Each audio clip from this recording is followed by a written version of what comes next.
Morning all of you. So చెప్పండి, చూడండి ఇక్కడ మనము షాప్ చేంజ్ చేయాలి, సబ్బు పేస్ట్ చేయాలని చాలామంది ఇబ్బంది పడతారు, ఎవ్వరు ట్రస్ట్ చేయరు.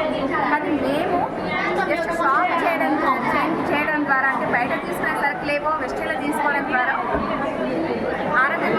ఆదాయం వచ్చింది. దాంతోపాటు ఇలాంటి లగ్జరీ షాపింగ్ చేసే ఛాయిస్ వచ్చింది. ఓకేనా? సో బయట షాప్ చేంజ్ చేయడం ద్వారా, అంటే సబ్బు పేస్ట్ చేంజ్ చేయడం ద్వారా డైమండ్ తీసుకునే స్థాయికి వచ్చామంటే ఒక్కసారి ఆలోచించండి. ఓకేనా? సో ఇలాంటి లైఫ్ అనేది వెస్టేజ్లో ఉంది. ఎవ్వరు కూడా మిస్ చేసుకోవద్దు, ఎవ్వరు కూడా నెగ్లెక్ట్ చేయొద్దు. Thank you. సో అందరూ షాప్ చేంజ్ చేసి లైఫ్ చేంజ్ చేసుకోండి. Thank you so much. Wish you well. చూడండి లీడర్స్, సారీ చెప్పడం మర్చిపోయా. సో చూడండి, వెస్టేజ్ చేయడం ద్వారా ఇలాంటి ఫారెన్ ట్రిప్, అంటే ప్రజెంట్ మేము థాయిలాండ్లో ఉన్నాము. థాయిలాండ్లో డైమండ్ జ్యువెలరీ షాప్లో ఉన్నాము. చూడండి లైఫ్ అనేది ఎక్కడి నుండి ఎక్కడికి టర్న్ అయింది. సో ఇది ఎంత వల్ల వెస్టేజ్ చేయడం ద్వారా ఈ విధంగా లైఫ్ అనేది చేంజ్ అవుతుంది.